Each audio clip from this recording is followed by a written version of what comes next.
Assalamualaikum warahmatullahi wabarakatuh. Perkenalkan, nama saya Nanda Silvi Rahmana dari Prodi Manajemen kelas B2 semester 5 dengan NIM 1920102000130. Di sini saya akan menjelaskan materi masalah heterokedastisitas untuk memenuhi tugas UAS Ekonometrika. Untuk tema pertama, pengertian heterokedastisitas. Menurut Ghazali 2016 yang bertujuan untuk menguji terjadinya perbedaan varians residual suatu periode pengamatan ke periode pengamatan yang lain, cara memprediksi ada tidaknya heterokedastisitas pada suatu model dapat dilihat dengan pola gambar scatter plot. Apabila tidak terdapat pola tertentu dan tidak menyebar di atas maupun di bawah angka 0 pada sumbu Y, maka dapat disimpulkan tidak terjadi heterokedastisitas. Untuk poin yang kedua, estimasi keberadaan heterokedastisitas. Mendeteksi asumsi klasik heterokedastisitas. Untuk mendeteksi keberadaan heterokedastisitas, yaitu menggunakan metode informal dan metode formal.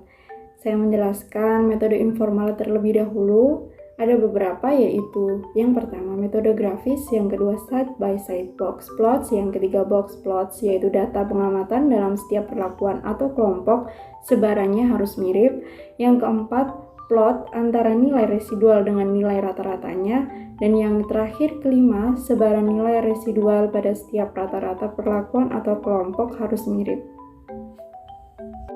Selanjutnya, dasar pengambilan keputusan dari metode informal.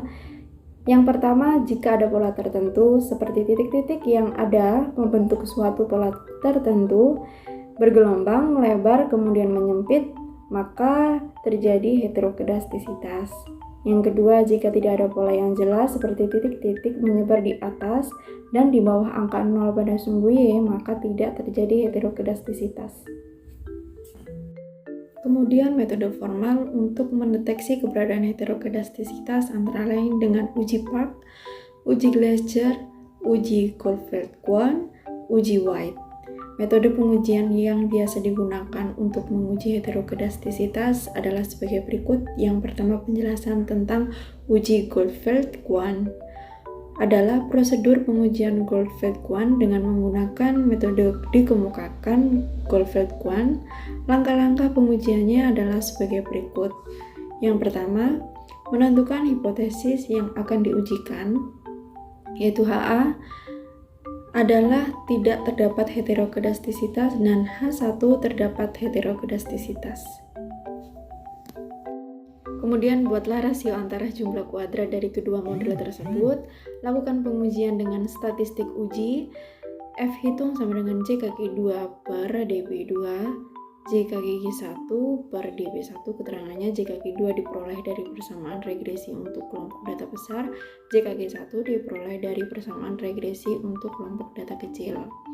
Kemudian kriteria pengujian tolak HO jika F hitung lebih besar FA, buka kurung N di 2K per 2 tutup kurung. Keterangannya D sama dengan banyaknya pengamatan di tengah, K sama dengan banyaknya parameter. Uji Goldfeld-Quine ini sangat tepat untuk sampel besar, N lebih besar 30, seandainya tidak ada data yang dibuang, D sama dengan 0. Tes masih berlaku, tetapi kemampuan untuk mendeteksi adanya heterokedastisitas agak berkurang. Pengujian selanjutnya dengan uji Glaser, yaitu dengan metode dilakukan membentuk model sebagai berikut. EI sama dengan B0 plus BXI plus V1. Melakukan pengujian hipotesis tentang parameter BI dalam model. Persamaan di atas, apabila BI bersifat nyata secara statistik, maka menunjukkan terdapat heterokedastisitas dalam data. Sebaliknya, bila uji terhadap koefisien bersifat tidak nyata dalam statistik, maka menunjukkan bahwa asumsi homokedastisitas dalam model regresi dipenuhi. EI sama dengan B0 sama plus B1 kali XI plus V1, atau B0 B1 SQ XI 2 atau B0 plus B1, 1 per XI, atau dan lain-lain. Apabila T pada B1 signifikan artinya ada heterokedastisitas pada multivariate, cobakan tiap-tiap variabel independen XI atau variabel dependen atau YI. Kemudian ada uji PAK, langkah-langkah pengujian PAK. Yang pertama, regresikan nilai absolut residual atau EI pada XLN EI kuadrat, di mana VI adalah unsur gangguan yang stokastik. Yang kedua, bila B1 signifikan beda dengan 0 atau uji T, maka persamaan memiliki masalah heterokedastisitas. Yang ketiga, pada multivariate, cobakan tiap-tiap variabel dependen XI atau variabel dependen YI. Yang terakhir, uji White. Prinsipnya meregresi residual yang dikuadratkan dengan variabel bebas pada model. Jika modelnya Y sama dengan F atau X, E, maka model Y-test-nya adalah V2 sama dengan Fx X2E. Jika modelnya Y, F, X1, X2E, maka model Y-test mempunyai dua kemungkinan, yaitu model no cross term P2 sama dengan F, X1, X2, X12, X22, dan seterusnya. Model cross term P2, F, X1, X2, X12, X22, atau seterusnya. Kriteria uji White adalah OPS R square lebih besar 2 tabel, maka ada heterokedastisitas. Jika OPS R square kurang dari 2 tabel, maka tidak ada heterokedastisitas. Konsekuensi dari pelanggaran asumsi homoskedastisitas adalah sebagai berikut. Yang pertama, penduga OLS yang diperoleh tetap memenuhi persyaratan tidak bias. Yang kedua, varian yang diperoleh menjadi tidak efisien atau tidak minimum, artinya cenderung membesar sehingga tidak lagi merupakan varian yang terkecil. Kecenderungan semakin membesarnya varian tersebut akan mengakibatkan uji hipotesis yang dilakukan juga tidak akan memberikan hasil yang baik. Yang ketiga, peramalan nilai variabel tidak bebas atau Y berdasarkan model regresi yang dibangun tidak efisien. Yang keempat, selang kepercayaan besar. Yang terakhir, kelima, dampak ketidakhomogenan ragam lebih serius dibandingkan dengan ketidaknormalan data karena dapat mempengaruhi uji F. Poin selanjutnya, cara mendeteksi heterokedastisitas. Yang pertama, sifat dari masalah. Seringkali sifat dasar masalah yang sedang dipelajari menyarankan apakah heterokedastisitas nampak dijumpai. Pada kenyataannya, dalam data cross-seksional yang meliputi unit yang heterogen, heterokedastisitas mungkin lebih merupakan kelaziman atau aturan daripada pengecualian. Yang kedua, metode grafik. Jika tidak ada informasi a priori atau empiris mengenai sifat heterokedastisitas, dalam praktek orang dapat melakukan analisis regresi atas asumsi bahwa tidak ada heterokedastisitas dan kemudian melakukan pengujian sesudahnya atau postmortem. Dari kuadrat residual yang ditaksir untuk melihat jika residual tadi menunjukkan pola yang sistematis. Yang ketiga, pengujian PAK. PAK memformalkan metode grafik dengan menyarankan bahwa varians O2 kuadrat residual adalah suatu fungsi yang menjelaskan variabel X. Dengan kata lain, pengujian PAK dilakukan dengan cara meregresikan varians O2 atau kuadrat residual atas variabel X. Yang keempat, pengujian Glaser. Pengujian Glaser mempunyai semangat yang sama dengan pengujian PAK. Setelah mendapatkan residual dari regresi OLS, Glaser menyarankan untuk meregresikan nilai absolut dari residual terhadap variabel X yang diperkirakan mempunyai hubungan erat dengan varians yang dihasilkan. Kemudian pengujian rank korelasi dari Spearman. Langkah pertama, cocokkan regresi terhadap data mengenai Y dan X dan dapatkan nilai residual. Langkah kedua, dengan mengambil nilai mutlak residual lalu meranking baik harga mutlak dari residual dan variabel X sesuai dengan urutan yang meningkat atau menurun dan menghitung koefisien rank korelasi Spearman. Langkah ketiga, dengan mengasumsikan bahwa koefisien rank korelasi populasi adalah 0 dan N lebih dari 8. Tingkat signifikasi dari rank korelasi Spearman diuji dengan pengujian T. Jika T yang dihitung melebihi T kritis, kita bisa menerima hipotesis adanya heterokedastisitas. kalau tidak kita menolaknya.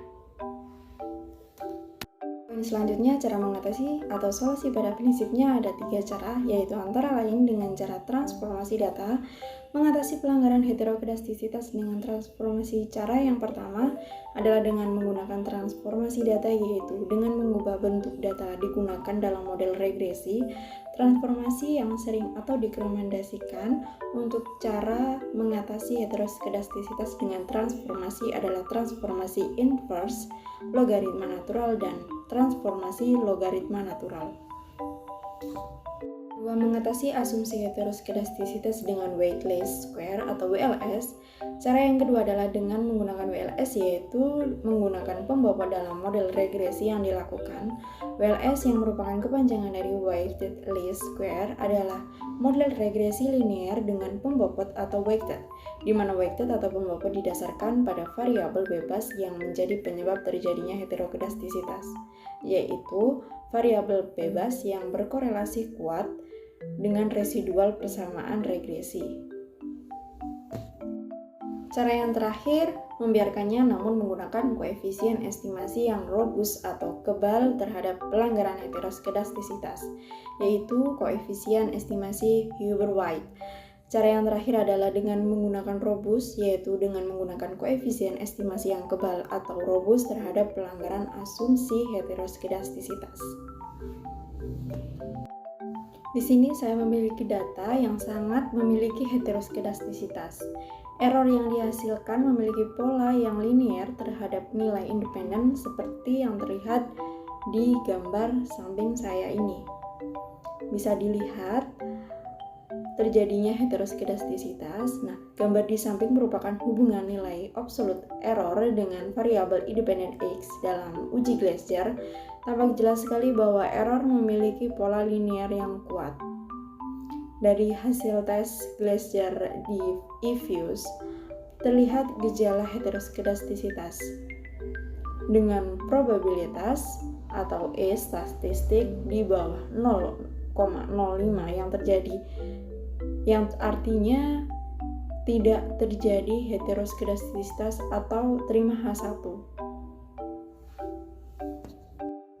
Dari kesimpulan materi yang saya berikan, uji yang dilakukan untuk mengetahui ada atau tidaknya penyimpangan asumsi klasik heterokedastisitas atau adanya ketidaksamaan varian dari residual untuk semua pengamatan pada model regresi.